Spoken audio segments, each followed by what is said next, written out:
पर लेकिन सिद्धार्थ भाई हर एक मुसलमान तो गलत नहीं हो सकता ना, ये तो। मैं आपको एक चीज बता दूं, हम कभी भी नहीं कहते मुसलमान बुरा है, हमारा ये नैरेटिव है ही नहीं। ओके। हमारा नैरेटिव ये है इस्लाम बुरा है, क्योंकि इस्लाम और इस्लाम की पाक आसमानी किताब वो कहती है मल्टीपल आयतों में, ये कुत्ते हैं, ये बंदर हैं, ये सुअर हैं, ये नजस है। एक्चुअल अरेबिक इस्लामिक कंट्रीज अगर आप देखोगे तो most of them are very peaceful. वो एक्चुअल में चाय है, जहां से ये मजहब शुरू हुआ। और ये जो हमारे हैं ना, इनको उस चाय को गर्म रखने के लिए अपनी जो तशरीफ है उसको सुलगाना पड़ता है। थोड़ी सी इस्लाम का एक्सप्लेन करके बताओगे क्यों? इस्लाम की ह्यूमैनिटी है कि वो मुसलमानों के सिवा काफिरों को, मुशरिकों को अपना दोस्त ना बनाए। ये माले गनीमत मैंने अभी थोड़े दिन पहले कहीं सुना, जब पाकिस्तान और इंडिया वॉर का काफी न्यूज चल रहा है आजकल, तो कोई एक पॉडकास्ट चल रहा था पाकिस्तान न्यूज में, तो उसमें वो जो दूसरा जो गेस्ट थे वो कहते भाई अगर युद्ध होता है और हम जीत जाते हैं तो माधुरी दीक्षित तो हमारे लिए माले गनीमत हो जाएगा। जी जी जी, वो लौंडी के तौर पर ना। हाँ, क्योंकि जब आप काफिरों के साथ जंग करते हो और उनको मार देते हो तो पीछे जो उनकी माँ बहन बेटियां बची हुई हैं ना, उनको मारना नहीं, उनको गुलाम बना करके लौंडी बनाना है और उनके साथ इंटरकोर्स करना, सेक्स करना हलाल है। यही सूरह निसा की आयत नंबर 24 बता रही है आपको बात। एक थोड़ा सा रिफॉर्म्स की बात करेंगे उसमें, लड़कियों को लेके जो खासकर महिलाओं को लेके जो हम लोग बात कर रहे हैं अभी पीछे, ट्रिपल तलाक तो इंडियन गवर्नमेंट ने भी बैन कर दिया, उसके बारे में आप कुछ बोलोगे कि लड़कियां खुद ही उसके अंदर क्यों रहना चाहती हैं, ऐसी चीज के अंदर जो उनके अगेंस्ट है? एक हदीस में कहा गया है कि अगर एक आदमी नमाज पढ़ रहा हो और उसके सामने से 3 एंटिटी गुजर जाए तो नमाज टूट जाएगी। ओके।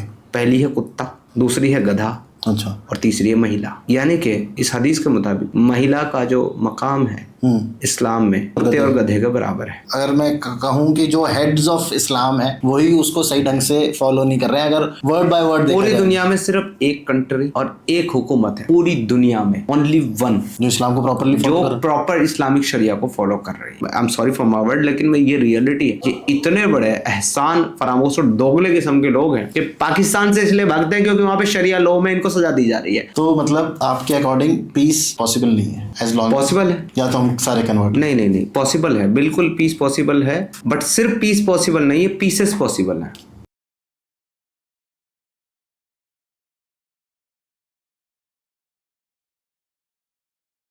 एपिसोड शुरू करने से पहले मैं आपसे रिक्वेस्ट करूंगा कि चैनल को सब्सक्राइब कर लीजिए और बेल नोटिफिकेशन ऑन कर लीजिए ताकि हमारे जो नए एपिसोड्स हैं उनकी नोटिफिकेशन आपको मिलती रहे। और अगर आपके पास ये पूरा एपिसोड देखने के लिए समय नहीं है तो आप हमारा क्लिप्स चैनल सब्सक्राइब कर सकते हैं, जहाँ पे हम इन्हीं लंबे एपिसोड्स के छोटे छोटे कट्स डालते हैं क्योंकि आप कम समय में आपको ज़्यादा नॉलेज मिल सके। तो स्वागत है आपका द तरुण शर्मा शो में। और आज का जो एपिसोड है वो थोड़ा सा अलग टोन पे होगा क्योंकि आज हम जिस टॉपिक के ऊपर आज हम बात करने वाले हैं वो अभी काफ़ी न्यूज़ में है। आप बहुत सुन रहे होंगे, एक वर्ड है इस्लामोफोबिया। ये वो काफ़ी सालों से वैसे तो ट्रेंडिंग में है, लेकिन आज उसके ऊपर हम थोड़ा सा बात करेंगे। प्रॉब्लम क्या है, क्यों ये एक मुद्दा हज़ारों साल से एक जड़ बना हुआ है झगड़ों की, उसके बारे में हम जानने की कोशिश करेंगे। और जिनसे हम जानने की कोशिश करेंगे वो काफ़ी समय से उससे जुड़े हुए हैं। उनका नाम भी आपको थोड़ा सा अजीब लगेगा, एक्स मुस्लिम समीर जी। समीर भाई कैसे हैं? बिल्कुल ठीक सर, आप कैसे हैं? मैं बढ़िया सर। मुझे समीर भाई ये जो आपका नाम है एक्स मुस्लिम समीर जी, इसकी थोड़ी सी स्टोरी आप समझाओगे कि क्यों एक्स मुस्लिम समीर? एक्स मुस्लिम समीर मेरा नाम नहीं है, जो चल रहा है। मेरा बर्थ नेम जो है वो सदाकत अली कुरैशी है। ओके। और जब मैंने इस्लाम छोड़ दिया तो एक्टिविज्म करने के लिए हम लोग तब अपनी आइडेंटिटी छिपा करके बात करते थे कैमरा के पीछे से। अच्छा। तो उस टाइम पे अपनी रियल आइडेंटिटी को हाइड करने के लिए हमने ये नाम रखा था x Muslim Sameer. Okay. But Sameer मेरा नाम नहीं है और ना कभी था। अच्छा जी। तो मैं आपको क्या बोलूँ, समीर बोलूँ? अब मुझे सिद्धार्थ बुलाइए, क्योंकि 2022 में मैंने सनातन में घर वापसी करी है। ओके। 2018 में मैंने इस्लाम को प्रैक्टिस करना बंद कर दिया। 2021 में मैं एक्टिविज्म के साथ जुड़ा और 2022 में मैंने श्रीमद् भगवद गीता से प्रेरित होकर के सनातन में घर वापसी करी, तो मैं अपना नाम सिद्धार्थ रखा। अच्छा, तो सिद्धार्थ रीजन क्या था, प्रॉब्लम क्या हुई? इस्लाम छोड़ने का या सनातन अपनाने का? दोनों का। दोनों का रीजन एक ही है, ह्यूमैनिटी। तो आपको वहां नहीं मिली, यहाँ मिली, या यहाँ? ऐसा ही है। थोड़ी इस्लाम का एक्सप्लेन करके बताओगे क्यों? इस्लाम की ह्यूमैनिटी है सिर्फ मुसलमान के साथ अच्छा सलूक करना, अच्छा बर्ताव करना, उसको अपना मानना, अपना भाई मानना, उसकी मदद करना, हर तरीके से उसके साथ खड़ा होना। इस्लाम की ह्यूमैनिटी में काफिर का कोई कॉन्सेप्ट नहीं है। जबकि श्रीमद् भगवत गीता जो है उसका जो बेस है वो पूरी वसुधा है, वसुधाए कुटुंबकम। वो पूरी धरती को, पूरी दुनिया को अपना परिवार मानता है। इस्लाम केवल उनको अपना परिवार मानता है जो मुसलमान हैं, जो इस्लाम के फॉलोवर्स हैं। ओके। इसलिए कहा गया है मुस्लिमीन अखुल मुस्लिमीन, मुसलमान मुसलमान का भाई है। अब वो मुसलमान दुनिया के किसी भी कोने, किसी भी खित्ते, किसी भी इलाके का रहने वाला हो, एक मुसलमान दूसरे मुसलमान का भाई है। ओके। लेकिन पाक किताब, आसमानी किताब, जिसको हमारे मुसलमान भाई फॉलो करते हैं, उनके लिए कंपलसरी है मुसलमान होने के लिए उस किताब को फॉलो करना। ओके। उसी किताब की सूरह आल इमरान चैप्टर नंबर 3 की वर्स नंबर 28 में लिखा हुआ है कि मुसलमानों को चाहिए कि वो मुसलमानों के सिवा काफिरों को, मुशरिकों को अपना दोस्त ना बनाए, दोस्त भी ना बनाए, अपना दोस्त ना बनाए, भाईचारा ना रखें, उनसे किसी तरह का ताल्लुक ना रखें। अच्छा, तो ये भाईचारा का कोई सीन नहीं तो है। इसलिए जो भाईचारा है वो सिर्फ और सिर्फ मुसलमानों के दरमियान है। काफिरों के साथ जो रिश्ता रखेगा, उसी आयत में आगे लिखा है कि जो ऐसा करेगा, यानी काफिरों के साथ दोस्ती रखेगा, भाईचारा रखेगा, उसका अल्लाह के साथ कोई संबंध नहीं है। अब जिसका अल्लाह के साथ ही संबंध नहीं है उसका इस्लाम में क्या लेना देना जी। तो इसलिए भाईचारे वाला कॉन्सेप्ट वहां नहीं मिला, इंसानियत वाला कॉन्सेप्ट वहां नहीं मिला, इंसानियत वाला कॉन्सेप्ट यहां मिला। जब भी आप बात करोगे इस्लाम में इंसानियत नहीं है, सामने से आपको ले दे करके एक आयत चिपका देंगे। ये आम मुसलमान भी चिपकाते हैं और ये इनके स्कॉलर मुल्ला मौलवी भी चिपकाते हैं, क्योंकि मुल्ला मौलवी को तो पता है, वो तो जानबूझ करके डंडी मारता है, बताता नहीं है। लेकिन आम मुसलमान बेचारे अपने मौलवी से, मुल्ला से, मुफ्ती से सुनते हैं, जैसा सुनते हैं वैसा आगे रट्टा मार करके बता देते हैं। तो ये आपको एक ही हवाला देंगे कि सूरह अल माइदा चैप्टर नंबर 5 की वर्स नंबर 32। अच्छा, उनको आयत भी नहीं पता होती कि कौन सी आयत है और कहाँ लिखा हुआ और किस टेक्स्ट में लिखा है, क्योंकि अरबी जबान है। बस उन्होंने सुन लिया कि एक इंसान का कत्ल सारी दुनिया का कत्ल, एक इंसान का कत्ल सारी इंसानियत का कत्ल, वही रट्टा वो मारे। अगर उनसे पूछ लो कि ये कुरान की कौन से चैप्टर की कौन से आयत में लिखा है, तो आम मुसलमानों को वो भी नहीं पता। अच्छा, हाँ, तो फिर अब आप देखिए कि वहां पर एग्जैक्ट लिखा क्या है, ये मुसलमानों को पता ही नहीं होगा। उन्होंने तो सिर्फ सुना अपने मौलवियों से, आगे बयान कर दिया कि भाई तुम कैसे कह सकते हो इस्लाम में इंसानियत नहीं है। इस्लाम तो कहता है, कुरान तो कहती है एक इंसान का कत्ल पूरी इंसानियत का कत्ल। बोला तो ये जाता है कि अमन परस्त धर्म है। बोलने को तो सर मैं भी अमेरिका का राष्ट्रपति खुद को बोल सकता हूँ, मैं डोनाल्ड ट्रंप हूँ, मैं ऐसा बोल सकता हूँ, पर उससे मैं हो नहीं जाता। समझ रहे हैं आप? तो एक इसके बारे, हाँ, आप खुद बोलो। होने में और रियलिटी में से थोड़ा फर्क है। मैं जो ये 5 की 32 की बात कर रहा हूँ, मैं आम मुसलमानों के लिए बता दूं जो अक्सर इसको कोट करते हैं, लेकिन उन बेचारों को नहीं पता कि कौन से चैप्टर की कौन सी वर्स है। तो हमारे मोमिन भाइयों को समझाने का, सिखाने का तो काम है हमारा, उसी के लिए तो हम लोग एक्स मुस्लिम बने। बिल्कुल।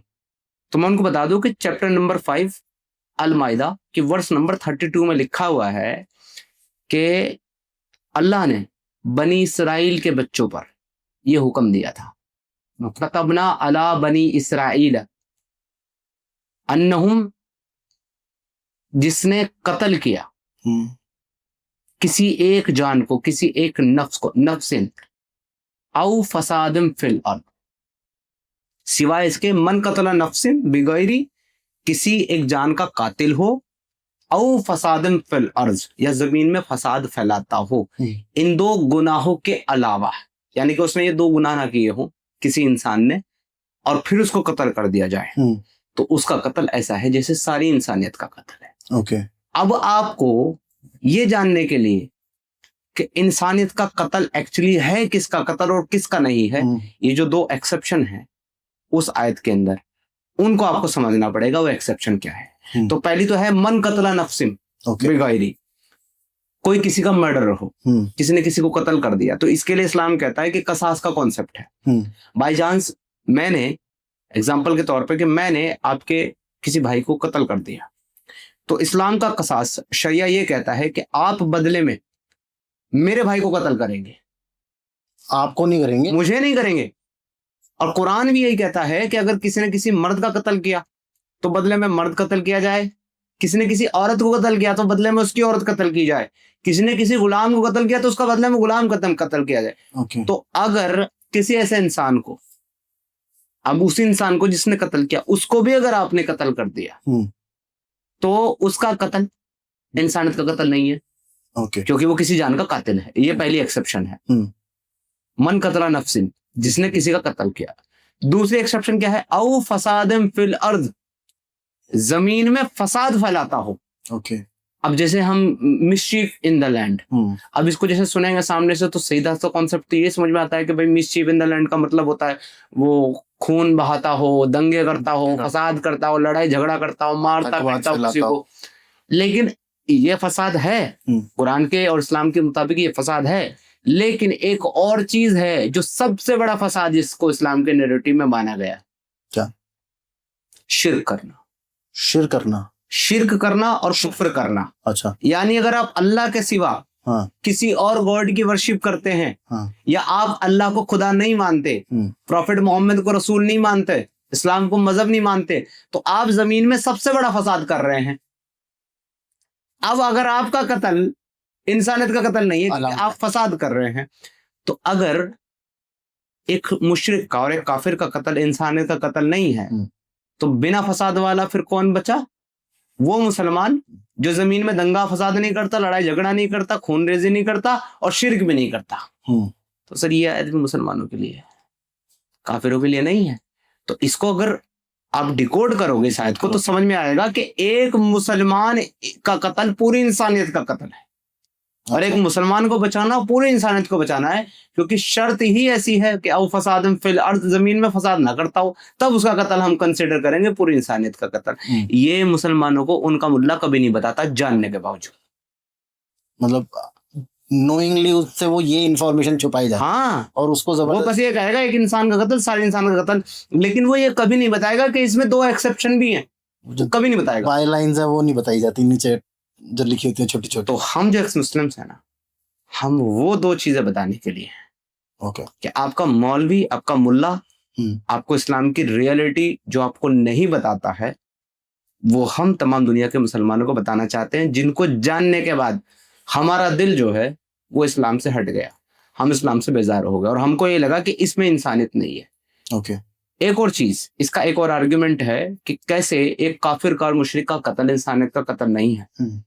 क्योंकि इस्लाम और इस्लाम की पाक आसमानी किताब, ये जो विदेशी आइडियोलॉजी है ना इस्लाम, इसकी आसमानी किताब जो है वो एक काफिर और एक मुशरिक को इंसान मानती ही नहीं है। अच्छा। वो कहती है मल्टीपल आयतों में, ये कुत्ते हैं, ये बंदर हैं, ये सुअर हैं, ये नजस हैं।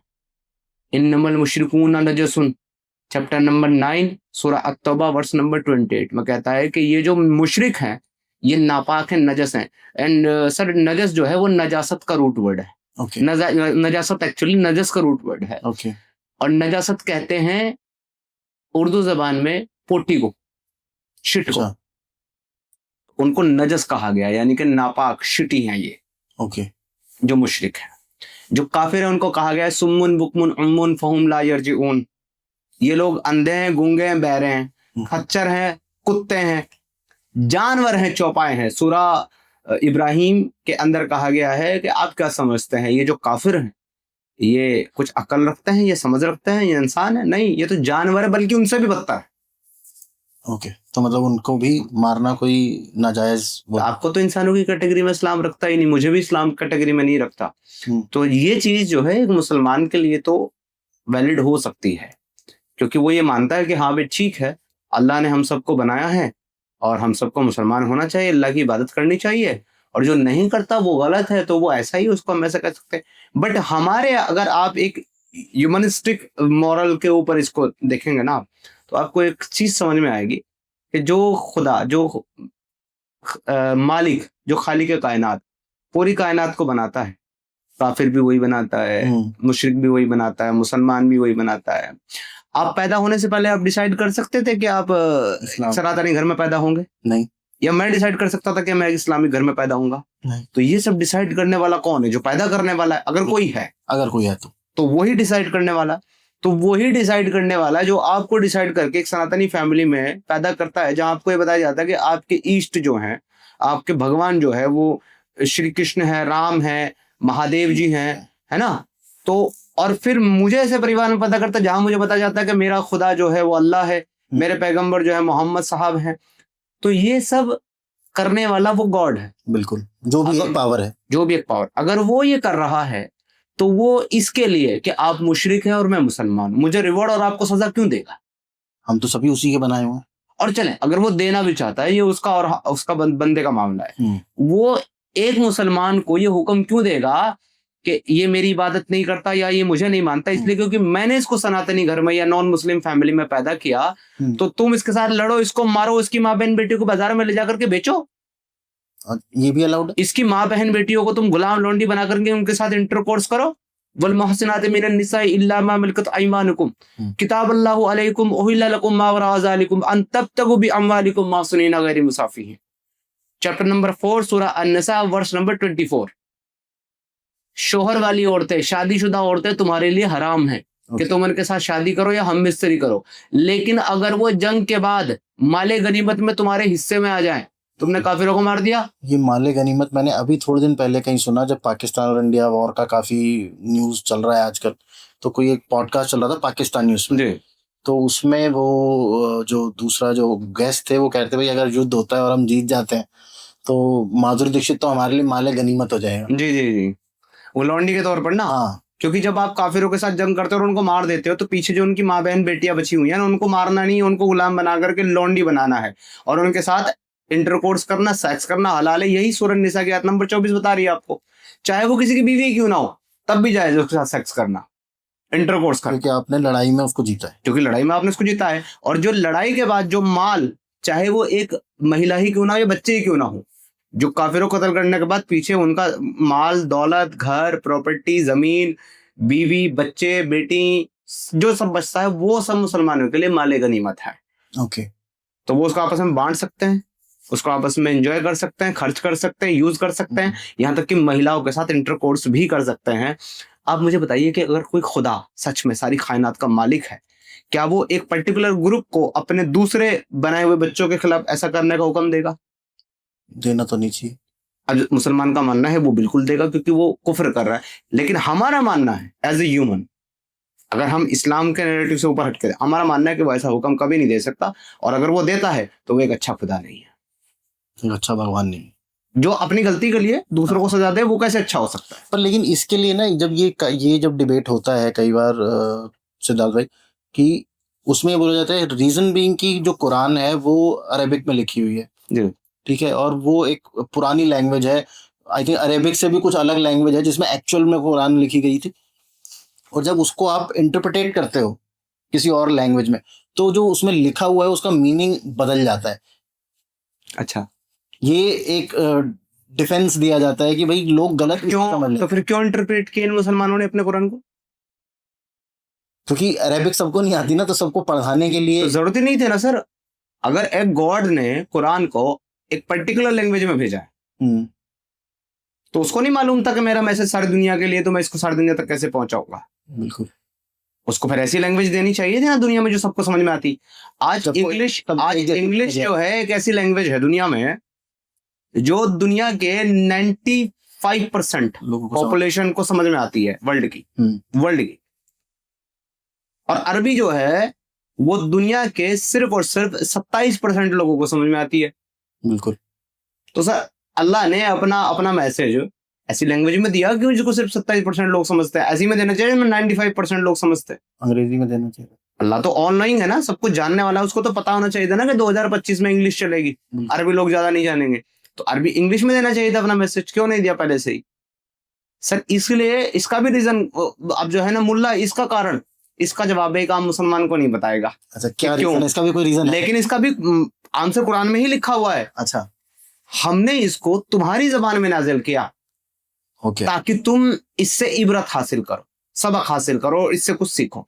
तुम्हारी जबान में नाजिल किया, तो मेरी जबान तो नहीं है सर अरबी, तो मतलब किस जबान में नाजिल किया? अरबी में। तो अरबी लोगों के लिए है ना कुरान, मेरे लिए नहीं है सर। विदेशी आइडियोलॉजी, मैं भारतीय संस्कृति में पैदा हुआ हूँ, मैं एक भारतीय हूँ, मेरी भाषा या तो हिंदी हो सकती है, या तो उर्दू हो सकती है, या तो संस्कृत हो सकती है। अरबी से मेरा दूर दूर तो कोई लेना देना नहीं है। और प्रॉब्लम सिद्धार्थ भाई यही है कि जो एक्चुअल अरेबिक इस्लामिक कंट्रीज अगर आप देखोगे तो most of them are very peaceful. चाहे आप यूएई ले लो या आप अब सऊदी अरेबिया में भी काफी बदलाव आने लग गए हैं, काफी लिबरलिज्म होने लग गया है। जी। पर लेकिन आप जैसे जैसे वहां से हटते जाते हो, आप पाकिस्तान की तरफ आते हो, आप अफगानिस्तान की तरफ आते हो, जहाँ पे मोस्टली कन्वर्टेड वो हैं जो कहते हैं कि हम उनकी औलादे हैं, लेकिन एक्चुअली में अगर आप उनकी 10 पुश्ते पीछे देखने जाओगे तो कहीं ना कहीं आपको कोई राम नारायण 3 पे जाके गेम खत्म हो जाए, राम नारायण वगैरह कोई ना कोई मिल जाएगा। जी जी। ये वहां पे जो असली मुस्लिम्स हैं जिनको हम मान सकते हैं, जो कि वो इनको मानते भी नहीं है। अगर आप किसी अरब से पूछेंगे कि वो कन्वर्टेड मुस्लिम्स को मुस्लिम मानते भी हैं नहीं मानते, आई थिंक उनका साफ साफ तौर पे एक ही जवाब होगा कि नहीं, उनको नहीं मानते हम लोग शायद। हाँ। जितनी मुझे नॉलेज है जी जी। वहां पे शांति है, पंगे सारे यहाँ पे हैं, ऐसा क्यों? मैं आपको बताता हूँ, इसके लिए मैं वो अच्छी मिसाल दिया करता हूँ, चाय से गर्म केतली। वो एक्चुअल में चाय है, जहां से ये मजहब शुरू हुआ है। और ये जो हमारे हैं ना, इनको उस चाय को गर्म रखने के लिए अपनी जो तशरीफ है उसको सुलगाना पड़ता है केतली के रूप में। तो वो जो सारी आग है ना, वो डायरेक्ट इनको हिट करती है, लगी हुई है। अंदर की चाय मस्त ठंडी है, ये सुलग रहे हैं बाहर से। तो बात ये है, इसका कारण क्या है? कारण इसका ये है कि जैसे कि मैंने आपको भी बताया, हमारी लैंग्वेज अरबी नहीं है। बिल्कुल।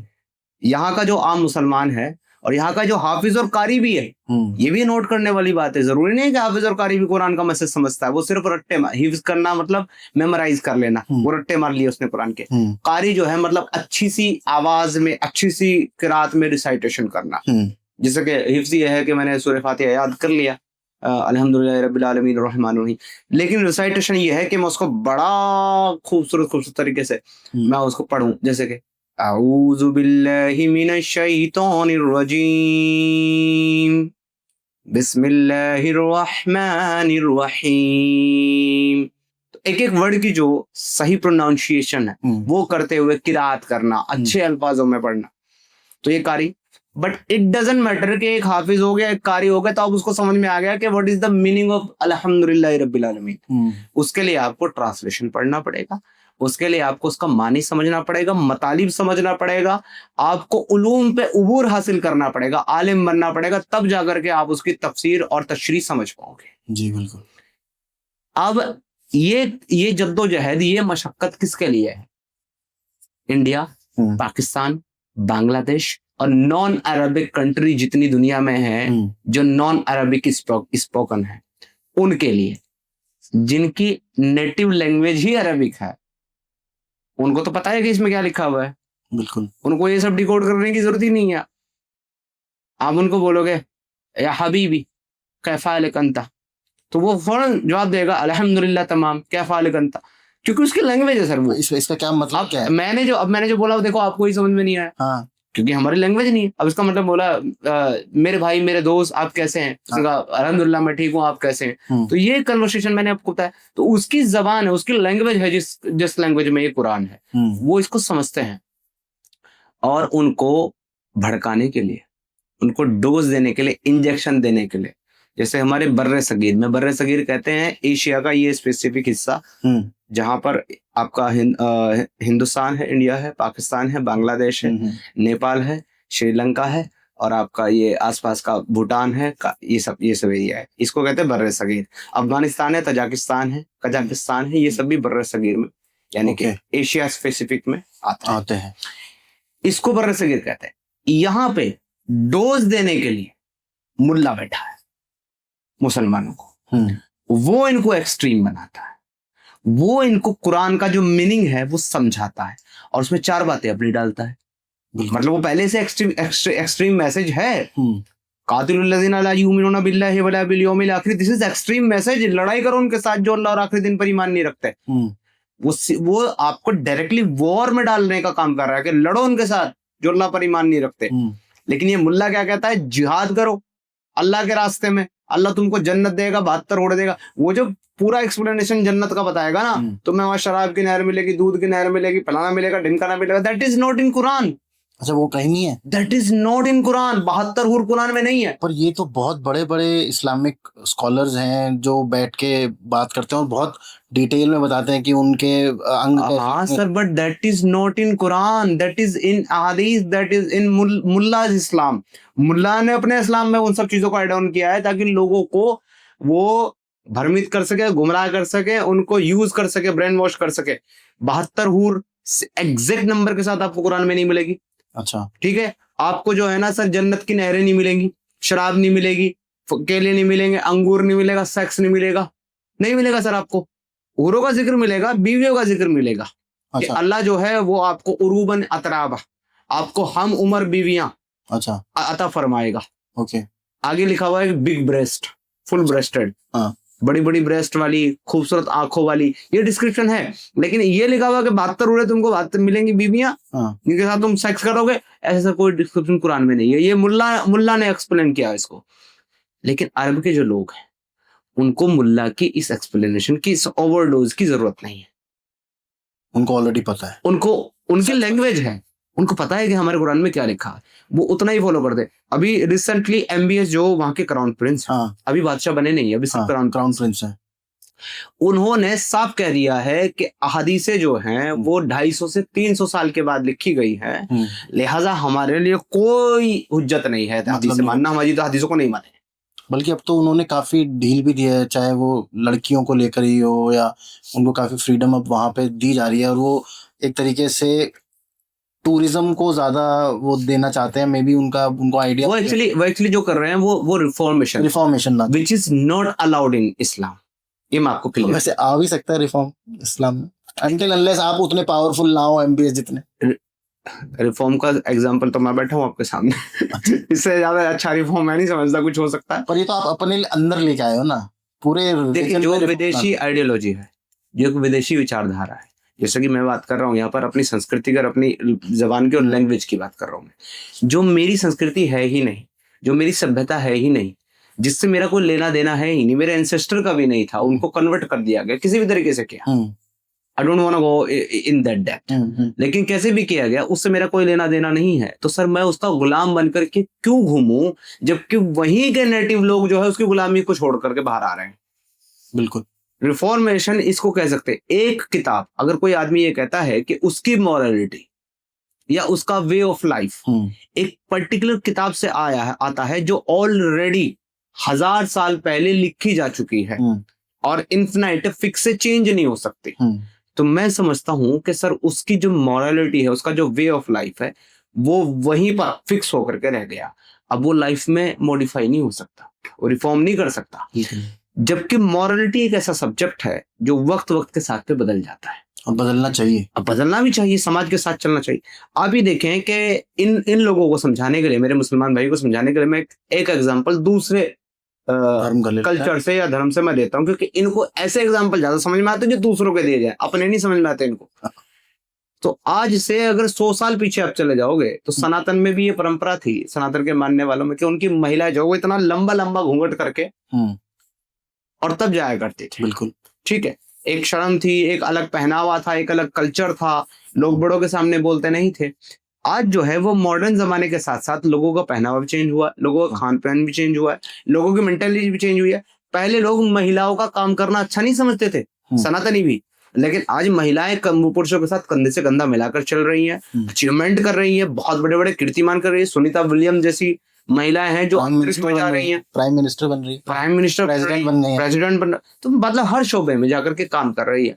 अगर आज से 200 साल पहले कोई ये कहता कि कोई महिला ऐसा कर सकती है, क्या वो उनकी मॉरलिटी के मुताबिक होता? ये भी एक वैसे आर्गुमेंट दिया जाता है कि भाई पहले आपके राजाओं की भी 5-5 10-10 बीवियां होती थी, या जो वो कौन सी, चलो उसी को ले लें। आज कोई इसको मॉरल मानेगा कि कोई 5 रानियां रखे? बदलाव है ना, जैसे डिवोर्स अगर हिंदू धर्म में देखा जाए तो डिवोर्स शब्द जो है हमारे उसके अंदर कहीं है ही नहीं। मतलब हमारा तो 7 जन्मों का बंधन होता है, it's not a legal contract. बात डिवोर्स की नहीं, बात सिर्फ अभी मॉरलिटी की हम लोग कर रहे हैं। तो बात ये है कि मेरे भाई, जिनकी मॉरलिटी फिक्स हो गई है, बिल्कुल, और वो चेंज नहीं होती या टाइम के साथ अपडेट नहीं होती, तो मैं समझता हूं कि एक इंसान को जो है ना, ये इससे बड़ी जहनी गुलामी उसकी दूसरी कोई नहीं हो सकती कि 1400 साल पहले एक शख्स आया जिसने अपनी जिंदगी को उस एनवायरनमेंट, उस चीजों के मुताबिक जिया जो उस समय उसके पास मौजूद थी। बिल्कुल।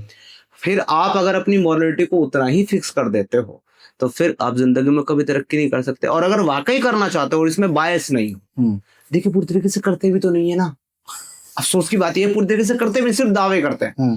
भाई रसूल अल्लाह के जमाने में तो टॉयलेट पाखाना नहीं था, तुम क्यों जाते हो? जाओ खुले मैदान में जंगल में हगो। बिल्कुल ठीक है। दूसरी बात यह है कि रसूल अल्लाह के जमाने में एरोप्लेन नहीं थे, गाड़ियां नहीं थी, बस नहीं थे, तुम क्यों यूज कर रहे हो? हराम है, क्योंकि तुम्हारे रसूल ने नहीं करा। तो तुम जाकर के वो उस तरीके से खच्चर पे बैठो, गधे पे बैठो, ऊंट पे बैठो, उसकी सवारियां करो। तुम्हारे रसूल ने और तुम्हारे रसूलों के सहाबा ने लड़ाई करने के लिए तलवारों का इस्तेमाल किया। तुम क्यों जगह जगह टेररिस्ट अटैक करके बॉम्ब का इस्तेमाल कर रहे हो, न्यूक्लियर अटैक कर रहे हो, फलाना ढिमकाना कर रहे हो? रसूलुल्लाह की सुन्नत पे लड़ो ना, तुमको पता चल जाए 2 मिनट में कैसे साफ होते हो तुम।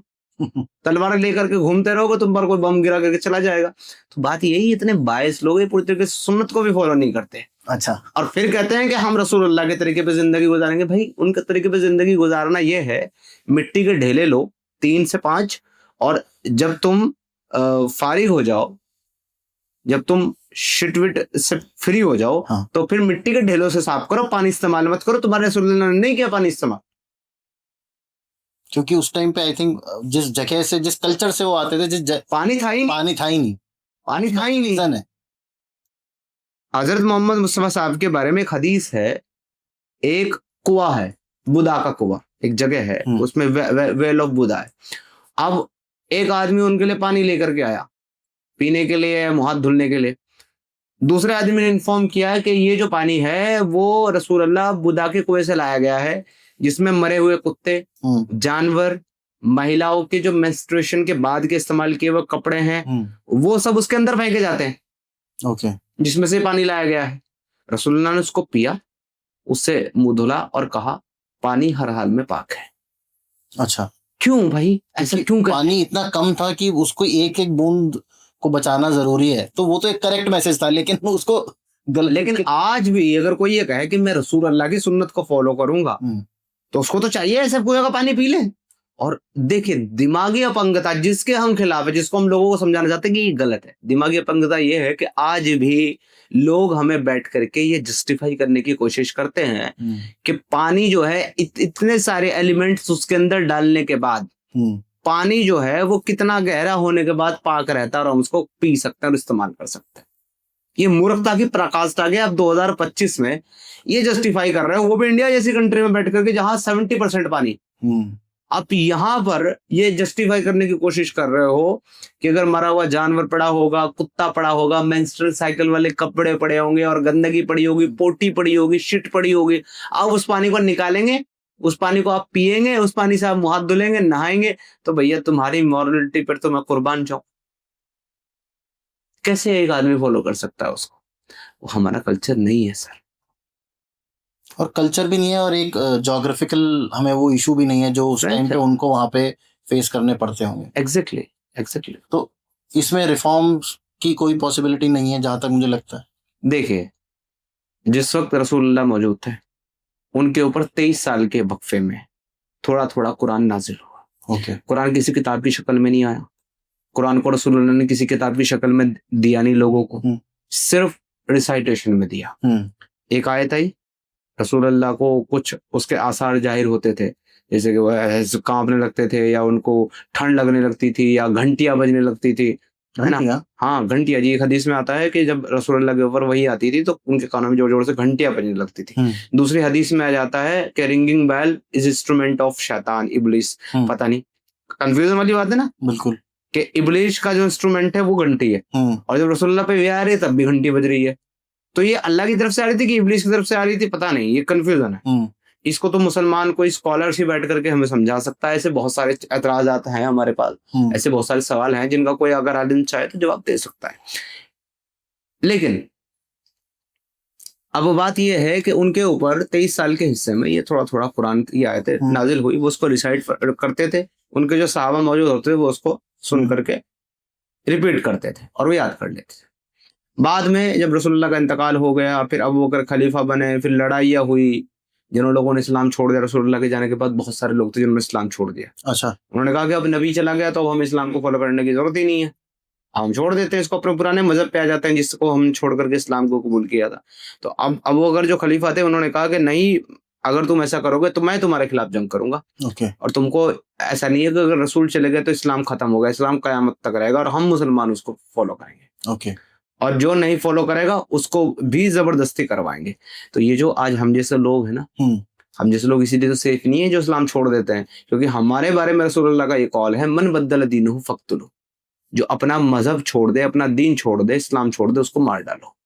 तो उसी आदेश को फॉलो करते हुए अबू बकर ने हर्बुर रिदा यानी कि जंगे रिदा, जिन लोगों ने रद्द कर दिया था इस्लाम को, रद्द अमल के खिलाफ हर्बुर रिदा की लड़ाई लड़ी।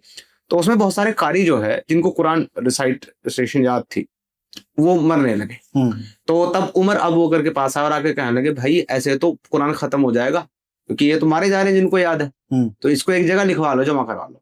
अच्छा, अगर लिखवा लोगे तो फिर अगर ये मर भी जाएंगे तो कुरान हमारे पास रहेगा। तो तब पहली कॉपी अबू बकर के जमाने में वो कंप्लीट लिखवाई गई, जमा कराई गई आफ्टर प्रॉफिट मोहम्मद सल्लल्लाहु अलैहि वसल्लम डेथ। तो मोहम्मद सल्लल्लाहु अलैहि वसल्लम ने ना तो अपनी जिंदगी में कुरान को किताब की शक्ल दी और ना कहा किसी को। और जब उमर आए थे अबू बकर को ये कहने के लिए कैसा कर लो, तो अबू बकर का जवाब बहुत इंपॉर्टेंट है वहां पर। क्या? तुम मुझे ऐसा काम करने के लिए कह रहे हो जो अल्लाह के रसूल ने अपनी जिंदगी में नहीं किया और ना करने का हुक्म दिया। कुरान लिखने का कोई हुक्म उन्होंने नहीं दिया था। कुरान के अंदर आयत आती है कि इन्ना नज़्ज़लना व इन्ना लहू लहाफिज़ून, हमने ही इस जिक्र को, इन्ना नज़्ज़लना ज़िक्रा व इन्ना लहू लहाफिज़ून, हमने ही इस जिक्र को नाजिल किया और हम ही इसकी हिफाजत करने वाले हैं। अब उमर आकर के ये कह रहा है कारी मर रहे हैं, ये खत्म हो जाएगा। इसका मतलब या तो उमर को उस आयत के ऊपर यकीन नहीं है कि अल्लाह इसकी हिफाजत करेगा, या तो फिर ये कुरान की आयत नहीं है। दो में से एक ही तो चीज होती।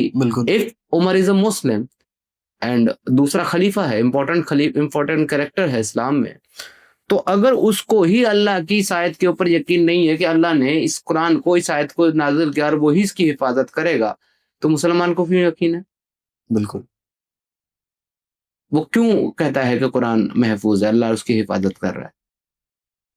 और अगर हिफाजत कर भी रहा है तो बकरी कैसे खा गई आयतें? ये मुझे कहानी नहीं पता। बकरी आयतें खा गई, बहुत सारी कहानियां हैं। अच्छा, एक बहुत मजेदार चीज बोली जाती है, मैं बचपन से सुन रहा हूँ बीइंग एन हिंदू, कि काबा में शिवलिंग। हाँ सॉरी, मैं वो बात पूरी कर लूं। जो इम्पोर्टेंट आपने सवाल पूछा था कि चेंज नहीं हो सकता, रिफॉर्म नहीं हो सकता। तो जब कुरान को जमा करा लिया गया तो उस कुरान में एक आयत ये भी जमा की गई 23 साल के पूरे रिवलेशन के बाद, मा अकमलतु लकुम दीनकुम, हमने दीन को यानी इस्लाम को तुम्हारे ऊपर मुकम्मल कर दिया, कंप्लीट कर दिया। अच्छा, so it is a complete way of life, complete दीन। Now nobody can change in this. Okay. Change करना, हुक्म से बदलना तो बहुत दूर की बात है, एक नुक्ते के बराबर भी अगर आपने उसमें बढ़ाया जितना मोहम्मद साहब को मिला या घटाया तो आप जहन्नम जाओगे सीधा। अच्छा, इसमें इस्लाम में तो पुनर्जन्म वगैरह जैसा कोई झंझट नहीं है ना? ये तो होता है ना, सिर्फ एक ही बार। अच्छा, हाँ। अच्छा, इसमें है कि आप रीबर्थ कर सकते? रीबर्थ लेकर के दुनिया में नहीं आओगे, या तो जन्नत जाओगे या तो जहन्नम जाओगे। वहां के लिए रीबर्थ आपको मिलेगा और उस दोबारा आपको पैदा किया जाएगा, मतलब जिंदा किया जाएगा आपको। ओके। और फिर आपसे हिसाब किताब होगा, और हिसाब किताब आपके अमाल के मुताबिक अगर आप जन्नत वाले होंगे तो आपको जन्नत वाला बदन दे करके जन्नत में भेज दिया जाएगा, एक नई बॉडी दे करके, आपकी सोल को उसमें शिफ्ट करके। ओके। और आप अगर जहन्नम वाले होंगे तो आपको जहन्नम वाली बॉडी दे करके उसमें शिफ्ट करके। और ये सब कयामत के दिन पे होगा? कयामत के दिन पे होगा, और हमेशा हमेशा के लिए फिर वही रहेगा। जो जहन्नम में गया वो जहन्नम में, काफिर अगर है तो। अच्छा, उसको वहां पे भी चेंज? मुसलमान भी जहन्नम में जाएगा। हाँ। अगर किसी ने कोई ऐसा काम किया जिसको इस्लाम मना करता है, गुनाह किया और उसकी माफी नहीं मांगे, अल्लाह ने भी उसको माफ नहीं किया। ओके। लेकिन उसने कलमा पढ़ा, ला इलाहा इल्लल्लाह मुहम्मद रसूलुल्लाह, यानी कि मुसलमान था पर उसने गुनाह किए, तो ऐसे बहुत सारे मुसलमानों को जहन्नम में डाला जाएगा। जितने उनके गुनाह है उनके बराबर उनको सजा दी जाएगी, जलाया जाएगा जहन्नम में। अच्छा। फिर वहां से निकाल करके आबे हयात नाम की एक नहर है, उसके अंदर उनको डाला जाएगा, तो उनका जो जला हुआ बदन है वो पूरा का पूरा साफ हो जाएगा और एकदम ऐसे खिल के आ जाएगा जैसे नया पौधा खिलता है। फिर उस बदन के साथ उसको जन्नत में डाला जाएगा। फेरी टेल्स, कहानियां, किससे कहानियां अगर बच्चे को सुना दो तो रोता बच्चा सो जाए। अच्छा, एक और कहानी, फेरी टेल ही समझ सकते हैं इसको। जी। कि जो काबा है, जो वो एक ब्लैक कलर का जो स्क्वायर बॉक्स है, उसके अंदर शिवलिंग है। सुना है आपने कभी? हाँ, लेकिन इलॉजिकल आर्गुमेंट है और वो खुद बोला मेरे जाता है कि भाई ओपिनियन में। उसके ऊपर गंगा जल कोई छिड़क दे तो तबाही हो जाएगी और शिव नहीं, भगवान मेरे दोबारा से देखिए जागृत लोगों होंगे। की अलग अलग मान्यताएं हो सकती हैं, और मेरा ऐसा मानना है कि मूर्ख जो है वो कोई कम्युनिटी, कोई समाज या कोई कंट्री देख करके नहीं मिलता है। मूर्ख आपको किसी भी समाज में कहीं भी किसी भी रूप में मिल कहीं पे सकता भी है। मिल सकता है। इसके लिए मिर्जा गालिब साहब का एक बहुत प्यारा शेर है। अच्छा, मिर्जा गालिब साहब को सिर्फ आप इसलिए ना ये समझिएगा कि वो मतलब नाम उनका मिर्जा गालिब है।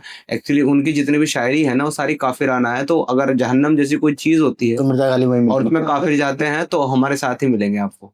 अच्छा। तो वो कहते हैं, शेर शायरी की कमी नहीं होने वाली है हमें। जी जी, उन्होंने एक शेर ये भी कहा है ना कि हम भी जानते हैं जन्नत की हकीकत गालिब, मगर दिल बहलाने के लिए ख्याल अच्छा है, दिल को तसल्ली देने के लिए। तो वही कहते हैं कि कमी नहीं है इस दुनिया में बेवकूफों की गालिब, कमी नहीं है इस दुनिया में बेवकूफों की गालिब, एक ढूंढो हजार मिलते हैं। ये भी इनका ख्याल है। तो ये कुछ वैसी ही बेवकूफी की पराकाष्ठा है। अब कोई कहेगा हमारे भविष्य पुराण में लिखा है, हमारी भविष्य मालिका में लिखा है, ऐसा लिखा है वैसा लिखा है। भविष्य मालिका, भविष्य पुराण आपकी 17th सेंचुरी के लास्ट में लिखी गई है, ये अभी कल परसों, ठीक है। वो भगवान राम या भगवान श्री कृष्ण के समय में भगवान राम या भगवान श्री कृष्ण या ईश्वर ने नहीं लिख दिया करके, तो आप उसको बहुत ऑथेंटिक मान रहे हो, तो उसकी कोई इतनी ज्यादा खास ऑथेंटिसिटी नहीं है। इस्लाम 7th सेंचुरी में दुनिया में आ गया, 17th सेंचुरी में आप भविष्यवाणी का लिख रहे हो कि ऐसे ऐसे कौम होंगी जो शुक्राचारी है और सूर्पणखा से पैदा होगी, वो अपने लिंग जो है काटेंगे, अपनी मूछे काटेंगे, दाढ़ी रखेंगे, शिखा काटेंगे, फलाने। अरे भाई मुसलमान को देख कर तुम कुछ भी लिख दो।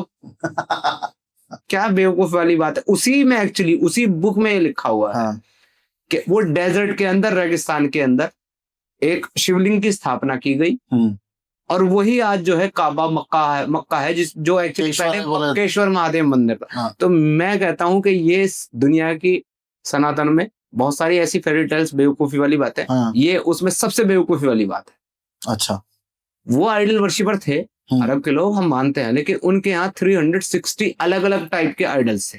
ओके। अब उनके नाम अलग अलग थे, 3-4 का नाम तो कुरान में भी आता है। अच्छा। हाँ, कि क्या आपने देखा लात, उज्जा और तीसरे मनात को? तो तीन जो गॉडेस हैं, जो विमेन गॉडेस हैं, उनका नाम तो कुरान में है, लात, उज्जा और मनात का। अच्छा। बाकी हुबुल का नाम है, हुबुल भी एक गॉड है। ये प्री इस्लामिक गॉड्स थे, प्री इस्लामिक गॉड अरब तो वो आइडल वर्शिपर थे, आइडल की पूजा करते थे। और मैं ये नहीं कहता कि उनके आइडल सिमिलर भी थे। देखो मेरे पास एक बाकायदा इसका भी डाटा है कि उनके जो आइडल्स थे ना वो हमारे हिंदू गॉडेस के साथ में बहुत सिमिलर है, बहुत सिमिलर है।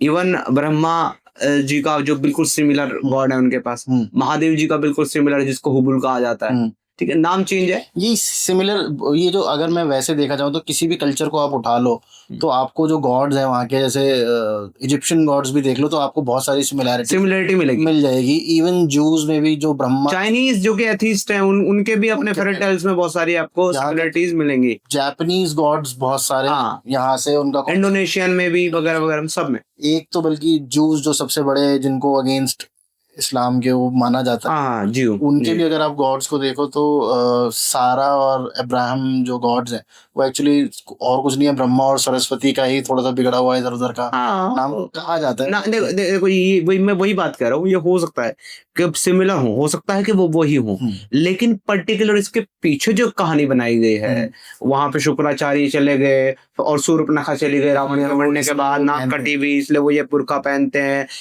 ये सब बकवास है, बिल्कुल इलीगल चीजें, बकवास है। ये लॉजिकल भी नहीं लगती, कहीं से समझ में भी नहीं आती। भाई शुक्राचार्य और सूर्पनखा दोनों अलग अलग काल के हैं, दोनों अलग अलग समय के हैं, दोनों अलग अलग एंटिटी हैं, दोनों का कोई लेना देना नहीं है। फिर उसके बाद में क्या सूझी उन दोनों को कि यहाँ से हजारों किलोमीटर दूर रेगिस्तान में जाकर के महादेव का शिवलिंग बनाया। अब भैया असुर हैं, असुर महादेव की पूजा कब करते थे? जब उनको कोई वरदान पाना होता था कुछ। तो मुझे बता दो कि महामक्केश्वर महादेव मंदिर की स्थापना करके शुक्राचार्य और सूर्पनखा ने कौन सा वरदान पाया था, कौन सी भक्ति करी थी? कहीं नहीं लिखा हुआ, उसका मेंशन कुछ भी नहीं है। तो ये हवा वही बात है सर। अच्छा, एक थोड़ा सा रिफॉर्म्स की बात करेंगे, उसमें लड़कियों को लेके, जो खासकर महिलाओं को लेके जो हम लोग बात कर रहे हैं, अभी पीछे ट्रिपल तलाक तो इंडियन गवर्नमेंट ने भी बैन कर दिया, उसके खिलाफ बहुत लड़कियों ने भी बहुत उसके खिलाफ वो रैलीज निकाली कि ये गलत हो रहा है, इस्लाम के साथ छेड़छाड़ हो रही है। उसके बारे में आप कुछ बोलोगे कि लड़कियां खुद ही उसके अंडर क्यों रहना चाहती हैं, ऐसी चीज के अंडर जो उनके अगेंस्ट है? ये ऐसा लगता है मुझे जैसे कि चिकन डिफेंडिंग केएफसी। चिकन जो है प्रोटेस्ट कर रहा है केएफसी के सपोर्ट में कि आप केएफसी को बुरा मत बोलो, बिकॉज वहां पर हमारे भाई बहन रहते हैं और हमारे भाई बहन से वहां डिश बनती है। जो महिलाएं हैं ना, उनका बचपन से उनकी अपब्रिंगिंग जो की जाती है इस्लाम में, उनका जो माइंडसेट बनाया जाता है वो इस तरीके का ही बनाया जाता है कि उनको ये बताया जाता है कि आपको चार दीवारी के अंदर रहना है, बुर्के नकाब में रहना है। आप अगर बाहर जाओगी तो आप एक मर्द के बिना बाहर नहीं जा सकते। अगर आप जाओगे आपको बदचलन, बेहया और कैरेक्टरलेस बोला जाएगा। अगर आप बाहर ऐसे बिना काम के बाजार में घूमती रहोगी, वो अच्छा नहीं है। अल्लाह आपको सजा देगा, फरिश्ते आप पर लानत भेजेंगे। आपको अपने शौहर की इताअत करनी है। अगर आप प्रेग्नेंट हैं आप 9वें महीने में, मैं आपको प्रकाश बता रहा हूँ कि मूर्खता कितनी हद तक की गई है महिलाओं के बारे में। कुरान में बहुत सारे मल्टीपल आयते हैं। अभी एक हदीस, 2-3 हदीसें मैं आपके सामने बता रहा हूँ, कोट कर रहा हूँ। एक हदीस में कहा गया है कि अगर एक आदमी नमाज पढ़ रहा हो और उसके सामने से 3 एंटिटी गुजर जाए तो नमाज टूट जाएगी। ओके। पहली है कुत्ता, दूसरी है गधा, अच्छा। और तीसरी है महिला। यानी कि इस हदीस के मुताबिक महिला का जो मकाम है इस्लाम में वो कुत्ते और गधे के बराबर है। दूसरी जगह हदीस है सही बुखारी की 304, उसमें कहा गया है महिलाएं आधी अकल होती हैं क्योंकि इनकी विटनेस कुरान ने आधी कही है। महिलाएं ईमान में कम होती हैं पुरुषों के मुकाबले, क्योंकि जब इनको मेंस्ट्रुअल साइकिल होते हैं, जो कि गॉड ने ही लगाए हैं, बनाने वाले ने ही लगाए हैं, उसकी वजह से ये रोजा और नमाज नहीं कर पाती, इसलिए इनका ईमान मर्द के मुकाबले आधा होता है। यानी दुनिया में भी आधी अधूरी और मरने के बाद आखिरत में भी आधी अधूरी बेचारी। सबसे ज्यादा जहन्नम में औरतें जाएंगी क्योंकि शौहर के लिए अनग्रेटफुल होती है, लान तान करती हैं। अच्छा, मुझे एक बात बताइए, अगर जैसे किसी लेडी ने अपना पूरा जीवन जो है प्रॉपर कुरान के अकॉर्डिंग बिताया है, इस्लाम के अकॉर्डिंग बिताया है, लेकिन उसके हस्बैंड जो है वो इतने थोड़े से पूरी तरीके से इस्लाम को नहीं फॉलो कर पाए और वो तो जहन्नुम चले गए, और अब लड़की को क्या मिलेगा? उसको जहन्नुम मिलेगा या? देखिए, इसका जवाब तो मुल्ला दे सकता है जिसने सारी स्टोरियां गढ़ी। हाँ, मैं सीधी बात, मैं इसका कोई भी जवाब दे दूं, बिल्कुल कुछ भी हो सकता है, क्योंकि उसका आपके पास कोई वैलिड लॉजिक ही नहीं है। मैंने जैसे कि आपको बताया कुरान में सब चीजें नहीं है।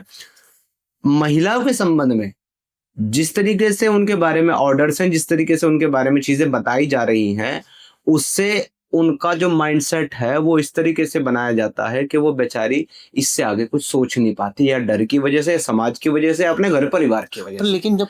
लेकिन ये जो मुल्ला ने जो स्टोरीज बनाई हैं, तुम जन्नत में जाओगी, तुम्हारा शौहर जन्नत में जाएगा तो तुम्हें वही दुनिया वाला शौहर मिलेगा, और तुमको जो है ना, तुम्हारी जो दुनिया की बीवी है वो मिलेगी, उसके अलावा तुमको 72 बीवियां और मिलेंगी।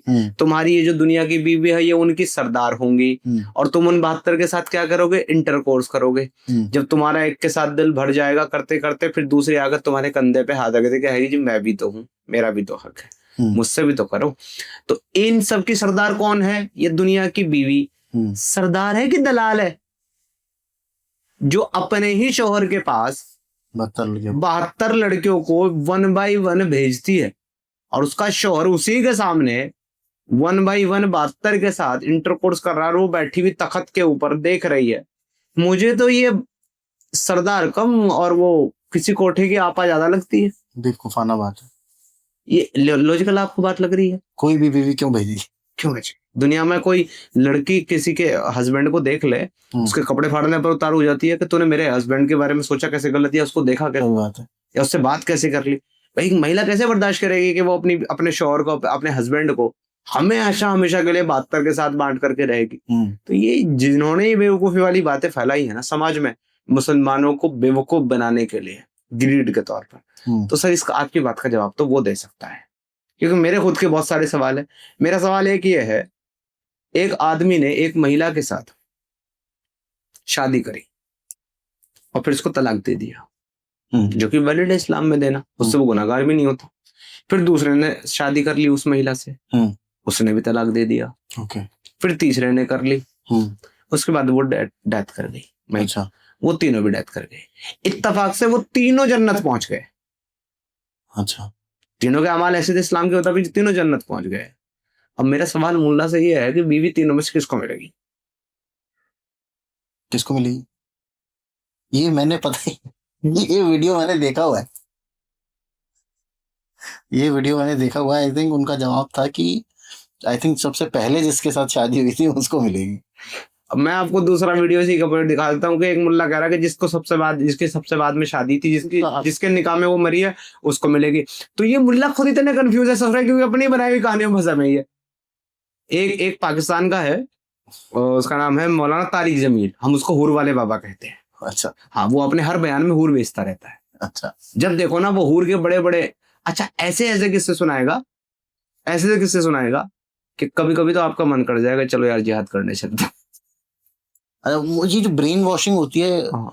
तो भाई ये इतने लेवल तक कर देते हैं कि यार आदमी अपने आप को ही मारने के लिए एकदम उतारू हो जाता है कि भाई ठीक है, ऊपर जाएंगे तो अपने को बढ़िया ही मिलने वाला है। ये जो बम्बर होते हैं जो अपनी बॉडी पर बॉम्ब बांध करके फट जाते हैं, इसका एग्जाम्पल है ना ये ब्रेन वॉशिंग का। ये लोग पर ये इतना ब्रेन वॉशिंग तो आई थिंक अगर आप बचपन से ही उस आइडियोलॉजी को लेके चल रहे हो तभी आप करा जा सकता है। हाँ, तो ये ज्यादातर टारगेट जो बनाते हैं ना, हम्म। आप पैटर्न देखो इनका, जो भी इस तरह के टेररिस्ट ऑर्गेनाइजेशन है जो इस्लाम के नाम पे लोगों को तैयार करते हैं, जिहादियों को, और इस तरह के लोगों को जो तैयार करते हैं, फिदाइन लोगों को, फिदाइन हमलों के लिए, यानी कि बॉम्बर के तौर पर जो हाँ क्या कहते आप बम लाद करके मर जाते हैं आत्महत्या करके। तो ऐसे लोगों को जो चुनती हैं ये ऑर्गेनाइजेशन, ये 9 से और 12 साल के बीच की उम्र के बच्चों को उठाती है, जो अभी सीख रहे हैं बेचारे। जो 9 से 12 साल की उम्र के एज ग्रुप के जो बच्चे हैं उनको उठा करके उनको उस एज से वो ट्रेनिंग देना शुरू करते हैं।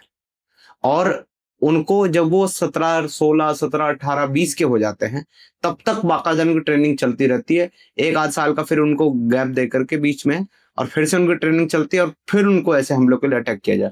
जैसे कि हमारा 9/11 मुंबई का, वहां पर जितने भी लड़के थे वो सारे के सारे 17 से 20, 21 एज ग्रुप के लड़के थे। बिल्कुल, वो सब लड़के वेल ट्रेंड थे, उनको पहले से पता था कि कहाँ अटैक करना है, किसको मारना है, कैसे मारना है, कैसे जाना है, सारी की सारी चीजें उनको पहले से ट्रेन करके सिखाई गई थी। इसमें एक चीज बताइएगा सर। और उनको ये भी पता था कि आपने जिंदा वापस नहीं आना, आपने मरना है।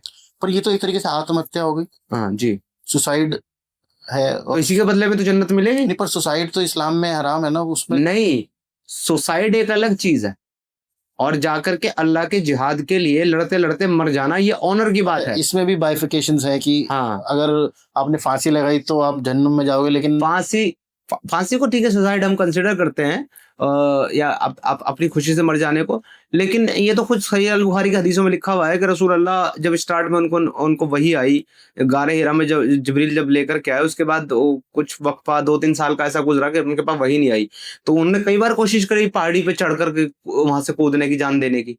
अच्छा, रसूल अल्लाह ने खुदकुशी करने की कोशिश करी। ये अभी लिखा हुआ है। हाँ, अभी कहेंगे कि भाई वो उस वक्त तक हराम नहीं हुई थी खुदकुशी या ऐसा कुछ था, अब वो इनके अपने प्रॉब्लम है, पर इनके रसूल अल्लाह ने एक्ट कर किया है, तो सुन्नत के मुताबिक तो इनको कर लेना चाहिए। दूसरी बात ये है कि खुद कुरान जो है वो लोगों को प्रोवोक कर रहा है कि वो खुदकुशी करें। खुद कुरान कहता है, कुरान के अंदर एक आयत मिलती है जिसमें वो ये कहता है कि जिन लोगों को ये लगता है कि अल्लाह अपने रसूल की, अपने नबी की दुनिया की जिंदगी में और आखिरत की जिंदगी में मदद नहीं करेगा, उनको चाहिए कि किसी ऊंची जगह पर एक रस्सी डालें और गले में फांसी लगा करके मर जाएं। अच्छा, अगर आपके नजदीक फांसी लगाना हराम है, बड़ा गुनाह है, तो आप लोगों को क्यों मशवरा दे रहे हो कि वो फांसी लगा के मर जाए? तो ये तो एक कॉन्ट्राडिक्टरी बात हो गई ना। तो सुना भाई, मुझे बताओ क्या पीस आ सकता है इस लैंड में या दुनिया में एज लॉन्ग एज इस्लाम है? बहुत बड़ा सवाल है। क्या कभी पीसफुल होगा अनटिल अनलेस वो गजवाए हिंद पूरा ही हो जाए और सभी इस्लाम कबूल कर ले? मेरा बहुत हार्श जवाब होगा इसके ऊपर, और मैं ये सोचा मैंने 1 मिनट के मैं आपको क्या बोलूं। कारण ये है कि सवाल वाकई बहुत बड़ा है आपका, बहुत इम्पोर्टेंट है, लेकिन इसका जवाब उतना ही चुभने वाला है। जब तक एक मुसलमान कुरान और हदीस को पूरी तरीके से फॉलो करेगा या सबसे इंपॉर्टेंट, सबसे सुपीरियर मानेगा, तब तक दुनिया में पीस कायम नहीं हो सकता। उनके लिए पीस का रास्ता सिर्फ एक, सरेंडर और डाई और कन्वर्ट। इस्लाम में कन्वर्ट हो जाओ, इस्लाम में कन्वर्ट नहीं होते हो, सरेंडर करो, जिजिया दो, जलील होकर, यानी कि जलील हो, छोटे बनो, टैक्स दो, गुंडा टैक्स तो जीने देंगे। अपनी जो आइडियोलॉजी है, जिसको मानते हो, इस्लाम को नहीं मान रहे इसलिए जिज्जा टैक्स दे रहे हो, जिस आइडियोलॉजी को मानते हो उसको ओपनली प्रीच नहीं कर सकते। अच्छा, धर्म स्थल नहीं बना सकते। जो पहले से बने हुए हैं, जर्जर हो गए हैं, पुराने हो रहे हैं, टूट फूट रहे, उनकी तामीर नहीं कर सकते, रिपेयर नहीं कर सकते, उनको नए नहीं बना सकते हो, ओपनली प्रीच नहीं कर सकते, अपने मजहब को ओपनली प्रैक्टिस नहीं कर सकते। इस कंडीशन में और टैक्स देना, गुंडा टैक्स, रह लो हमारी हुकूमत में। अच्छा, दूसरी बात, अगर ये भी नहीं करते हो और इनमें से एक भी हुक्म के खिलाफ जाओगे तो हमारे पास तलवार है, गर्दन काट देंगे और सारा माल खजाना और तुम्हारी माँ बहन बेटियां माले गनीमत में ले लेंगे। How will be peace establish in this way? Possible ही नहीं। और आप कहोगे, ये सुनने वाले आपके दर्शक लोग कुछ ऐसा कहेंगे कि जितना बढ़ा चढ़ा करके बता रहा है सिद्धार्थ, वैसा तो कुछ भी नहीं है, यहाँ तो हमारे साथ मुसलमान रहते हैं। हाँ, ये इंडिया में मुसलमान रहते हैं। पूछने वाला था कि भाई सभी मुसलमान तो ऐसा तो कुछ नहीं है। तो बात सिर्फ इतनी है कि जहां जहां मुसलमान कमजोर है वहां वहां उसको ये करने की इजाजत नहीं है। क्योंकि 3 की 28 जो मैंने कोट की थी, जो ये कहती है कि काफिरों को अपना भाई ना बनाओ, दोस्त ना बनाओ, मुसलमानों को छोड़कर, वही ये कहती है कि अगर तुमको तुम्हारी जान और ईमान का खतरा हो तो तुम दिखावा कर सकते हो, अच्छा, झूठ बोल सकते हो। इसको कहा जाता है अल-तकैया। अब उसकी इजाजत है, लेकिन हाँ, दूसरी आयत में कहता है, लेकिन जब तुम ताकत में हो, मेजॉरिटी में हो, सूरह तौबा, तब तुम पीस की, अमन की बात मत करो। इन काफिरों के जोड़ जोड़ पे मारो और मैं इनके दिल में तुम्हारा खौफ डाल दूंगा, टेरर इनके दिल में तुम्हारा पैदा कर दूंगा, खौफ, लड़ो इनके साथ में। तो इसलिए जहां जहां मुसलमान कमजोर है, इसलिए वो ऐसा नहीं कर रहा है। अब आप कहोगे कि 57 इस्लामिक देश है। अब अगला आर्गुमेंट ही आएगा सुनने वालों का। मैं सबके सवालों को भी जानता हूँ और जवाब भी साथ साथ देते चलता हूँ। 57 इस्लामिक देश है, वो क्यों नहीं जिहाद कर रहे हैं? तो इसका जवाब यह है कि वो लोग इस्लाम को 100% फॉलो नहीं कर रहे हैं। MBS is the one of them, Dubai is one of them. कितने ही मैं आपको मुर्तद दिखा सकता हूं जो दुबई में शरण लिए पड़े हैं, छिपे पड़े हैं। कारण यह है कि उनको पता है कि दुबई आज दुनिया की सबसे सेफेस्ट सिटी में से एक है। बिल्कुल, ये रियलिटी है और ये ऑनर की बात है उन लोगों के लिए कि उन्होंने अपनी सिटी को एक इतना महफूज बनाया है कि एक एक्स मुस्लिम, एक मुर्तद, एक मुल्हिद, एक एथीस्ट भी वहां जाएगा ना, काफिर के बाद छोड़ दे, तो उसको कोई मार नहीं सकता, वो सेफ है जब तक वो अपने घर के अंदर बैठ करके कुछ भी कर रहा है, बाहर रोड पे नहीं कर रहा। रोड पे करेगा तो फिर वो कानून के उल्लंघन में उस पर धारा लगाएंगे, लेकिन वहां सबसे सेफ है। तो अगर वो इस्लाम को फॉलो कर रहे होते तो इस्लाम का तो क्लियर हुक्म है ना, मन बदल दीनो फक्तुलू, जिसने दीन छोड़ा मारो इसको, तो वो तो काट देते गर्दन। So actually they are not following Islam. MBS ने कहा शराब यहाँ बेच सकते हो, पी सकते हो, इस्लाम में हराम है, he is not following Islam. MBS ने कहा महिलाओं को ड्राइविंग लाइसेंस दो, ये नौकरी करेगी, not allowed in Islam. MBS ने कहा यहाँ पे कॉन्सर्ट कराओ, रैंप वॉक कराओ, फैशन शो कराओ, नॉट अलाउड इन इस्लाम। गाना बजाना वहां पर हो रहा है, not allowed in Islam. So actually इनकी 57 कंट्रियां जो है वो इन बेवकूफों की तरह बेवकूफ और इडियट नहीं रह गई। उनको समझ में आ गया है कि हमारे आबा अजदाद ने वो जो खच्चर के ऊपर धक्के खाते हुए रेगिस्तान में जो जिंदगी गुजारी है ना, वो कोई जिंदगी नहीं है।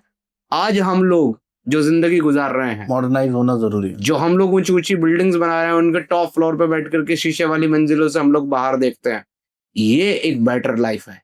साइंस का दामन थाम लो, मॉडर्नाइजेशन का दामन थाम लो, दुनिया के साथ कंधे से कंधा मिलाकर चलो, दुनिया तुमको सपोर्ट करेगी, अप्रिशिएट करेगी, तुम्हारी जिंदगी आसान गुजरेगी।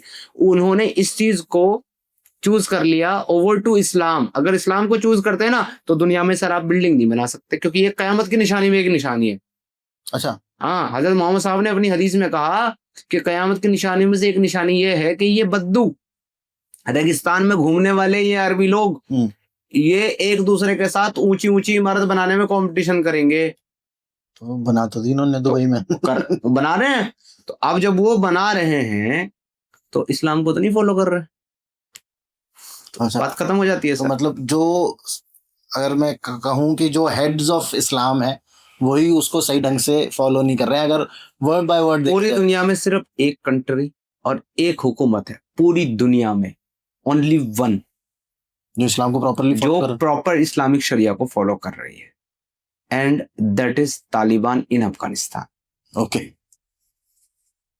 वहां पर कोई महिला बगैर बुर्के के बाहर जाएगी ना, तुरंत गोली मार देंगे। अच्छा, वहां पे कोई बैंकिंग सिस्टम नहीं है। हाँ, भारत का मुसलमान बैंक में खाता खुलवाता है, उसमें अपना पैसा रखता है, गवर्नमेंट से हर साल टैक्स लेता है, इंटरेस्ट भी लेते हैं, इंटरेस्ट लेता है, जो कि इस्लाम में हराम है। सुअर खाया किसी ने, सुअर का मांस खाया या फिर इंटरेस्ट खाया, इस्लाम के नैरेटिव में दोनों बराबर है। और फिर ये कहता है अल्हम्दुलिल्लाह मुस्लिम। कहेंगे मुस्लिम है भाई।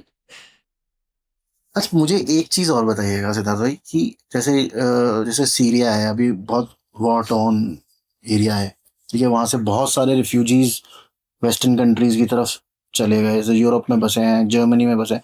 तो वहां से फिर मुझे बहुत न्यूज आती है कि रीजन बीइंग क्योंकि वहां पे शरिया लॉ था, वहां से वो बच बच के, अफगानिस्तान से भी बच के लोग भागे हैं, सीरिया से बच के लोग भागे हैं, इराक या जहाँ पे बहुत देखे थे ना आपने, वो एरोप्लेन के ऊपर चढ़ गए थे, हमको लेके चलो, वो लेके चलो। पर जब ये वहां पहुंच जाते हैं वेस्टर्न वर्ल्ड में पहुंच जाते हैं और वहां पे उनको वो शॉर्ट्स में लड़कियां दिखाई देती हैं, वो उनको फिर वो एंटी इस्लामिक लगता है, फिर वो वहां पे चाहते हैं कि यहाँ पे शरिया लॉ। ऐसा क्यों होता है? जिससे आप बच के भागे हो फिर आपको वही चीज चाहिए किसी और कंट्री। विक्टोरिया का एक डायलॉग याद आ गया मुझे, हालांकि बहुत कम कंट्रोवर्शियल मूवी है, वो जो सीन है ना मेजर साहब का, हाँ। बहुत कंट्रोवर्शियल है उसमें, लेकिन एक बात कहते हैं जो कि सच है कि कौम जानते हो कौम किसको कहते हैं?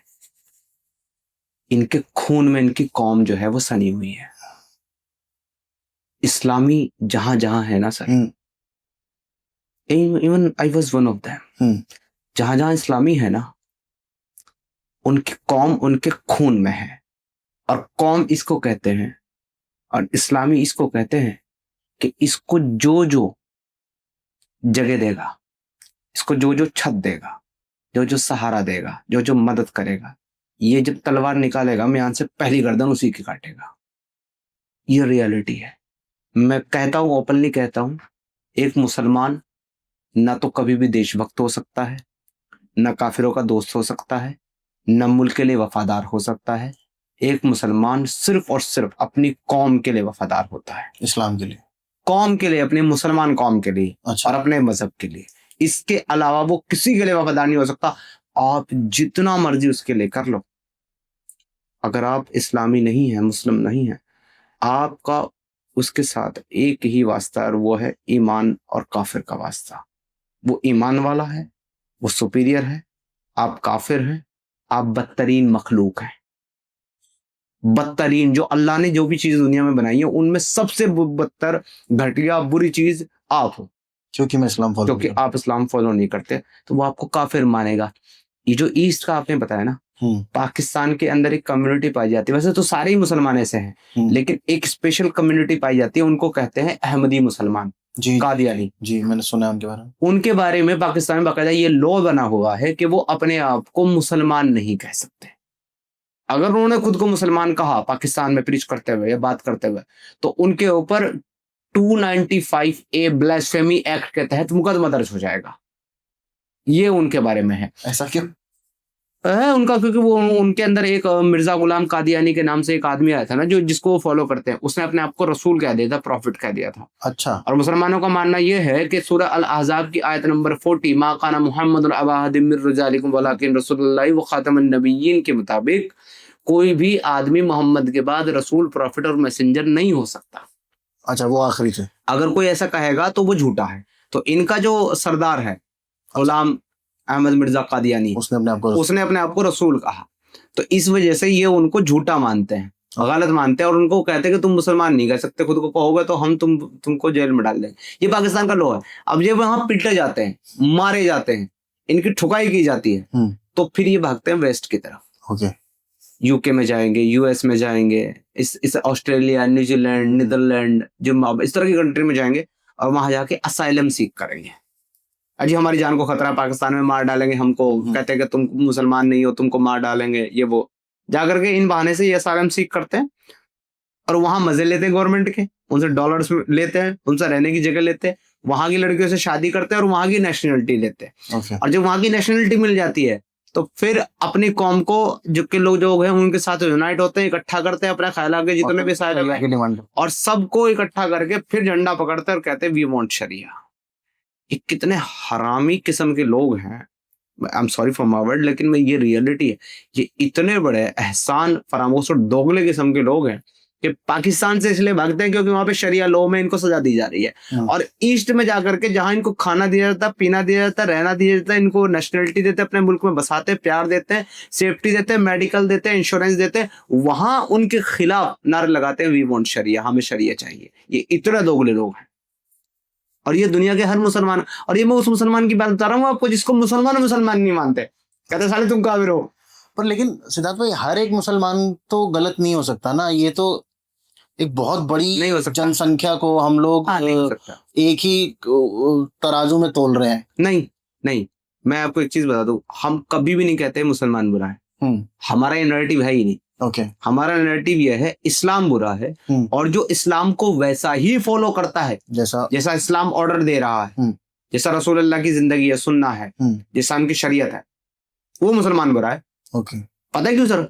क्योंकि मैंने नहीं देखा कभी कि किसी कुरान या किसी हदीस ने कहीं जाकर के बॉम्ब फोड़ दिया, या किसी ने तलवार लेकर के किसी इंसान को कत्ल कर दिया सरतन से जुदा का नारा लगाकर। ये मुसलमान ही करता है सर, ये मुसलमान ही तो करता है। बॉम्ब कौन फोड़ता है? मुसलमान फोड़ता है कि कुरान फोड़ती है या हदीस फोड़ती है? इंसान जो उसको तो वो मुसलमान जो कुरान और हदीस को फॉलो करता है पूरी तरीके से, वो बॉम्ब फोड़ता है। तो मेरी लड़ाई इस्लाम के साथ साथ उस मुसलमान के साथ भी है। एक ये जो इस्लामोफोबिया वर्ड है, ये सही है? फोबिया होना चाहिए लोगों? फिर हम भी बैठ जाते हैं काफिरोफोबिया बोल करके, क्योंकि इनकी तो किताब ही बार बार कहती है कि जो काफिर है उनको दुनिया में तो मारो, पीटो, ये करो, वो करो, फिर जब यहाँ हमारे पास आएंगे ट्रीटमेंट करेंगे, उनका जहन्नम में जलाएंगे, सजा देंगे, और उनके पिछवाड़े में जो है जंजीर डालेंगे, मुंह से निकालेंगे और उनको ग्रिल कबाब की तरह तलेंगे, फलाना ढिमका। हम भी कह सकते हैं काफिरोफोब तुम, काफिरोफोब है तुम्हारी किताब, और वो है। बाकी जो इस्लामोफोब की जो बात है, वो ये कहते हैं कि इस्लाम के खिलाफ बात करते हैं। इस्लाम के खिलाफ बात नहीं करते हम लोग। कोई होगा, लेकिन मेरा मानना यह है कि जो इस्लाम के खिलाफ बात करता है ना, वो बहुत अच्छा इंसान है, क्योंकि फिर वो इंसानियत की बात करेगा, क्योंकि इस्लाम इंसानियत के खिलाफ है। अगर कोई इंसानियत के खिलाफ, अब कोई इस्लाम के खिलाफ बात करता है, वो इंसानियत की बात कर रहा। लेकिन हम लोग जो है वो इस्लामोफोब नहीं है, क्योंकि इस्लाम के खिलाफ बात नहीं करते हम लोग इस्लाम क्या है इस पे बात करते हैं, which is they don't know. जो कहते हैं ना इस्लामोफोब डॉक्यूमेंट है, जो डॉक्यूमेंटेड है, आप उसकी एग्जैक्टली हम लोग स्क्रिप्चर के ऊपर बात करते हैं। जो इस्लाम कुरान और हदीस में लिखा हुआ है, बताया गया है, हम उस पे बात करते हैं, वो लोगों को बताते हैं। अगर हम अपनी तरफ से एक वर्ड भी बोले और वो कुरान और हदीस से साबित ना हो, आप हमें इस्लामोफोब कहिए, जोर शोर से कहिए, डंका पीट के कहिए, लेकिन अगर हम वही बता रहे हैं जो आपकी किताब में लिखा है, आप कैसे? एक और आर्ग्यूमेंट दिया जाता है कि भाई हर मुस्लिम टेररिस्ट नहीं होता। लेकिन हर टेररिस्ट मुसलमान होता है। 99.9% बोला जा सकता है। हर मुसलमान टेररिस्ट नहीं होता, ठीक है, लेकिन हर टेररिस्ट जो मजहब के नाम पे लड़ रहा है वो मुसलमान ही होता है। आप अलगाववादियों को लाओगे, माओवादियों को लाओगे, वो मजहब के नाम पे नहीं लड़ रहे हैं, वो जमीन के नाम पे लड़ रहे हैं। उनका झंझट ही अलग है, उनका झंझट अलग है, उनको आप इस कैटेगरी में डाल ही नहीं सकते। चोर कई तरह के होते हैं साहब। एक तो ऐसा चोर होता है जो आपकी बाहर पड़ी हुई फालतू की चीजें चुराता है। एक वो चोर होता है जो आपके अंदर घुस करके आपकी तिजोरी से कीमती चीजें चुराता है। एक वो चोर होता है जो आपकी पूरी की पूरी प्रॉपर्टी पे ही कब्जा कर लेता है। तो वो तीनों है चोर ही, लेकिन कैटेगरी अलग अलग है।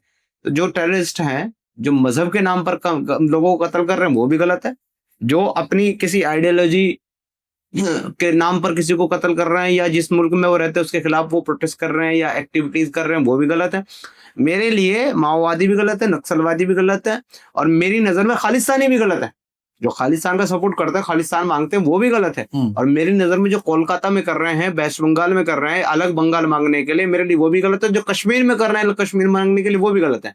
बट द प्रॉब्लम इज कि नक्सलवादी और माओवादी का जो मसला है वो जमीन का है, वो सरकार के साथ उनकी लड़ाई है, गवर्नमेंट के साथ लड़ाई है।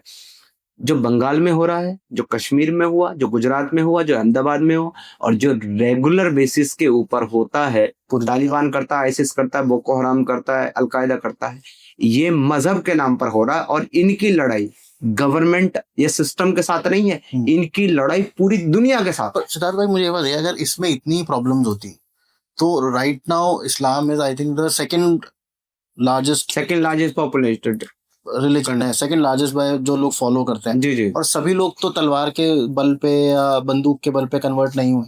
हाँ। लोग कुछ पढ़ते भी हैं, जैसे वेस्टर्न कंट्रीज में भी बहुत लोग अपने आप को कन्वर्ट कर रहे हैं जी। तो कहीं ना कहीं कुछ ना कुछ तो अच्छाई होगी ना, जो लोग उसकी तरफ जा रहे हैं। क्यों कन्वर्ट हुआ जा रहा है, क्यों इतना बड़ा एक तबका? वो अच्छाई बताने का काम मेरा नहीं है। देखिए, अच्छा, मैं आपको एक चीज बता दूं, आप शुगर कोट करके किसी को कहीं किसी चीज में लेकर के आ रहे हो, तो वो कैसे आ रहा है, आप कैसे ला रहे हो, दैट इज योर मैटर, मेरा नहीं है। मेरा काम इस्लाम की अच्छाई बताना नहीं है। वो मेरा काम दूसरों का काम है। वो उनका काम है जो इस्लाम को प्रीच करते हैं, जो इस्लाम की तबलीग करते हैं। उनको मैं कहता हूँ ना कि आओ मुझे इस्लाम की अच्छाई बताओ, हम बात करते हैं उसके ऊपर। हाँ। तो जो तो जब सामने आएंगे, कभी उनसे मिले हैं जो अभी बैन हो गए हैं दाढ़ी वाले में, जो उनका नाम याद नहीं आ रहा, जाकिर नायक। हाँ, जाकिर, उसको हम जोकर नालायक बोलते हैं। हाँ, आपको मिलना चाहिए उनसे। कहाँ से मिले? भगोड़े से। हाँ, वो तो अब तो पहले ही भगोड़ा है। यूएस ने भी उनको अभी जो है वो हमारे पड़ोसी मुल्क में गया था 1 महीने के टूर के ऊपर। हमारे पड़ोसी मुल्क जो खुद ऐसी ऐसी बातें और हरकतें करते हैं, सारी दुनिया उनके ऊपर हंसे, वहां भी अपनी फजीत करा गया। उन लोगों ने प्रोटेस्ट करके हाथ जोड़े अपनी गवर्नमेंट के कि इस जाहिल को इससे हमारी कंट्री से बाहर भेजो। अच्छा, ये कहाँ से पकड़ लाए हो तुम?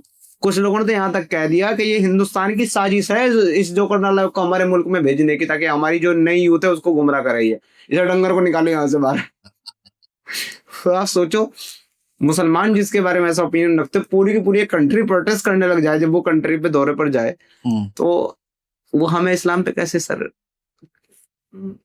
कर सकता है मुतमईन? सही बात है। और मैं आपको एक रियलिटी बताता हूँ। हम लोग जो अग्रणी एक्स मुस्लिम्स है ना, कुछ मतलब 8-10 मेन नाम है, जिसमें से 3-4 जो है मेन स्ट्रीम मीडिया पर अक्सर होते दिखता है। तो हम जो 4 हैं वो भी, और जो अग्रणी 8-10 है ना, उनमें से 10 में से 8 एक्स मुस्लिम जो है ना, वो एक्चुअली फाइनल फेज में अपने, जब वो इस्लाम को छोड़ रहे थे या वो डाउटफुल थे, तो लास्ट में आकर के उनका आखिरी जो रिसर्च था या आखिरी जो स्टैंड था वो जोकर नालायक को ही सुनना था। और उसके बाद उन्हें उनको यकीन हो गया कि जो वो सोच रहे थे वही सही है, और उन्होंने छोड़ दिया। अच्छा, तो मतलब आपके अकॉर्डिंग पीस पॉसिबल नहीं है? एज लॉन्ग पॉसिबल है, या तो हम सारे कन्वर्ट? नहीं, पॉसिबल है, बिल्कुल पीस पॉसिबल है। बट सिर्फ पीस पॉसिबल नहीं है, पीसेस पॉसिबल है। PIECE, PEACE नहीं पॉसिबल। PEACE वो तो हिस्सा ही नहीं है, उसका तो कोई कॉन्सेप्ट ही नहीं है ना। जब तक, रसूलुल्लाह की हदीस है कि जब तक दुनिया में एक भी ईमान वाला रहेगा, जिहाद जारी रहेगा। इसकी पिक्चराइजेशन की किसी बड़े इंटेलेक्चुअल आदमी ने कि एक ही ईमान वाला है दुनिया में, जिहाद जारी है। तो उसने एक तलवार अपने हाथ में पकड़ी, एक तलवार अपने इस हाथ में पकड़ी, और 2 तलवारें अपने पैरों में पकड़ी, और वो खुद से ही लड़ रहा है, क्योंकि जिहाद जारी है। दिस इज रियल इस्लाम। और ऐसा ही मुजाहिद अल्लाह के नजदीक सबसे ज्यादा महबूब है, उसी के दर्जे अल्लाह बढ़ाता है। अल्लाह ने जन्नत के 72 दर्जे बनाए। 72 से इस्लाम का बड़ा गहरा रिश्ता है।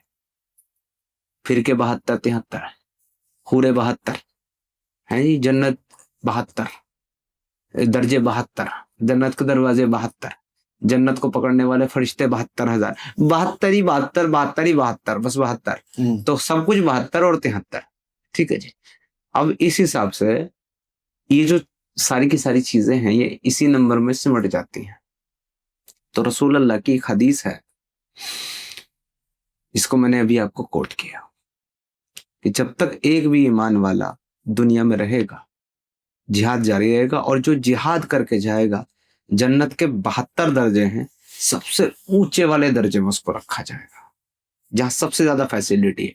और वहां पे हमारे हूर वाले बाबा यानी तारिक जमील साहब कहते हैं कि सबसे बेहतरीन फैसिलिटी ये है कि वहां पर जन्नती को दिन में एक बार गाना सुनाया जाएगा, और वो गाना कोई और नहीं, अल्लाह तबारक व तआला खुद सुनाएगा अपनी आवाज में। अच्छा, हाँ तो सबसे इम्पोर्टेंट चीज वहां पे ये है। हाँ, और अल्लाह का दीदार नसीब होगा रोजाना, अल्लाह को देखना नसीब होगा। वैसे दुनिया में गाना बजाना हराम है, लेकिन अल्लाह खुद गवैया है जन्नत में। वो तो काफी सारी चीजें हैं जो यहाँ पे हराम है, लेकिन ऊपर जाके शराब हराम है, जिना हराम है, यहाँ 4 बीवियां जायज हैं, उसके साथ लौंडियां जायज हैं, वहां 72 बीवियां मिलेंगी।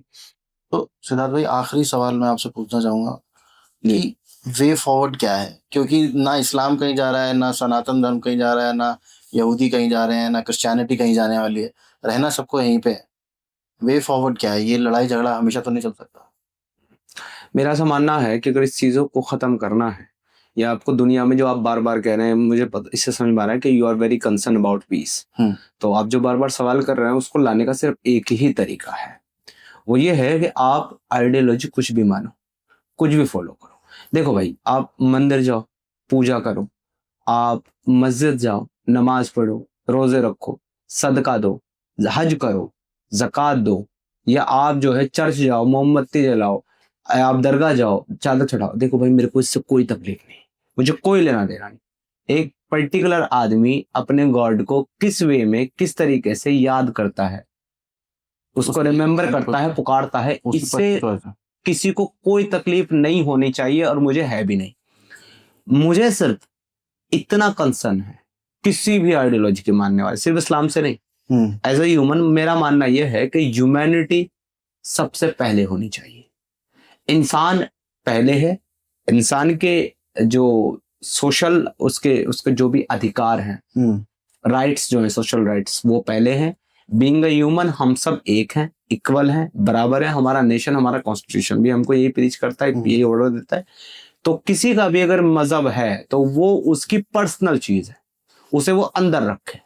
अगर कोई भी अपने बिलीफ को, अपने पर्सनल चीजों को दूसरों के ऊपर इम्पोज करने की कोशिश कर रहा है, और इस हद तक कर रहा है कि अगर सामने वाला नहीं मानता तो उसको टॉर्चर करेगा, उसको परेशान करेगा, उसको मारेगा, उसके साथ इनह्यूमन एक्टिविटी करेगा, तो फिर इसके हम खिलाफ हैं। जब तक इंसान ये चीज नहीं छोड़ेगा तब तक दुनिया में पीस कायम नहीं हो। आपको नमाज पढ़नी है, पढ़ो। मैं कहता 5 टाइम क्यों, 10 टाइम पढ़ो। नवाफिल भी पढ़ो भाई, तहज्जुद भी पढ़ो, इशराक भी पढ़ो, सब पढ़ो, अवाबीन भी पढ़ो, चाश्त भी पढ़ो। हज क्यों करते हो भाई साल में, वो जिंदगी में एक बार, हर साल करो जा करके, हर साल तुम दीदार करके आओ, हमें क्या दिक्कत है उससे। फॉरेन डिपार्टमेंट के पास पैसा ही जाएगा, एज लॉन्ग एज सामने वाले को उससे दिक्कत नहीं। हाँ, बस रोड पे नमाज मत पढ़ो भाई। नमाज पढ़नी है, मस्जिद बनाई है तुमने, पढ़ो, घर में पढ़ो अपने, रोड पे नमाज नहीं पढ़ना, इससे दूसरों को तकलीफ होती है। तो हम एक्चुअली उन चीजों के खिलाफ हैं जिससे दूसरों को तकलीफ हो, हम किसी के अकीदे से खिलाफ नहीं है। और इस्लाम एक्चुअली ऐसी ही प्रैक्टिस करने का ऑर्डर देता है जिससे दूसरों को तकलीफ हो। That's why we are against of Islamic ideology and teachings. भाई थैंक यू सो मच आने के लिए। Thank you sir. और अपनी जो आपकी इन डेप्थ नॉलेज है इस्लाम के बारे में, मैं चाहूंगा कि अगर कोई इस बात को रिफ्यूट करना चाहे, ऑब्वियसली बहुत सारे कमेंट्स हमें इसके नीचे मिलने वाले हैं कि नहीं ऐसा नहीं है, ऐसा नहीं है। अगर आपको लगता है कि भाई आपको हमसे ज़्यादा नॉलेज है या सिद्धार्थ भाई ज़्यादा नॉलेज है, तो I welcome you on the show. आप बैठिए, मेरे साथ बात कीजिए। जैसे सिद्धार्थ भाई ने अपने व्यू पॉइंट्स रखे, 3 चेयर लगा देंगे, आप बीच में बैठ जाना, उधर एक गेस्ट बिल्कुल। बुला लेना, इधर मैं फिर बैठ वो न्यूज वाला हो जाएगा, फिर वहां झगड़े हो जाते हैं आजकल, हाथापाई चल जाता है। नहीं, फेस टू फेस हम बात करेंगे विद रेफरेंसेस, तो उसमें झगड़े की कोई बिल्कुल। गुंजाइश नहीं है। नहीं, सामने वाले आजकल थोड़े से भड़क जाते हैं, मैंने देखा है कई तो जगह। फिर अपने घर ही रहें सर। हाँ तो अगर आपके पास कुछ इसके अलावा कुछ शेयर करने के लिए, तो प्लीज़ आप हमें कमेंट कीजिए। हमारा जो चैनल है वो बायस्ड बिल्कुल भी नहीं है। जो मैं एग्री करता हूँ काफ़ी हद तक सिद्धार्थ भाई से, कि जो उन्होंने बताया वो अगर वो कोट करके बता रहे हैं, अगर आपके पास उसके खिलाफ में कुछ कोट्स हैं जो कि कुरान के अंदर हैं, तो आप प्लीज़ ज़रूर बताएं। नहीं, जो मैंने यहाँ इस चैनल पे जो भी कुछ कहा है, उसके लिए पूरी तरीके से मैं और सिर्फ मैं जिम्मेदार हूँ। हाँ, उससे वो आपका या चैनल का कोई लेना देना नहीं, ये मेरे अपने पर्सनल विचार हैं। अगर वो किसी तो को इससे आपत्ति है मेरे किसी भी विचार से, और वो रिफ्यूट करना चाहता है मेरी किसी भी चीज को, तो मेरा चैनल एक्स मुस्लिम समीर लाइव और एक्स मुस्लिम समीर ऑफिशियल के नाम से लाइव स्ट्रीम मंडे और थर्सडे को रात में करता हूँ, आकर के मुझे रिफ्यूट कर सकता है anytime। बिल्कुल। और अगर आपको नीचे कमेंट करके भी रिफ्यूट करना है तो आप करिए, बिल्कुल करिए, आपका हक है। और मैं तो सिर्फ ये बोलूँगा यार कि अगर आपको शांति चाहिए इस दुनिया में, तो इंसानियत को अपना धर्म अपना बना लो। हर एक को इंसान मानो, ना कि हिंदू मुस्लिम सिख ईसाई में जो डिवीजन है, अगर वो खत्म हो जाएगी तो आई थिंक ये दुनिया ना बहुत अच्छी जगह है रहने के लिए। अगर कोई एक सुपर पावर है जिसने इस दुनिया को बनाया है, तो हम सबके लिए बनाया है, सिर्फ एक किसी एक धर्म या किसी एक पंथ या किसी एक तबके के लिए नहीं बनाया है। सबको, जानवरों को, पक्षियों को, सबको रहने के लिए उतनी ही जगह, उतनी ही चीज़ें दी गई हैं जो हमको दी गई हैं। तो प्लीज़ इसको लड़ाई झगड़े में हम लोग ख़त्म नहीं करें तो अच्छा होगा। और भाई देखते रहो Tarun Sharma show. Stay safe, stay healthy, और जय श्री राम।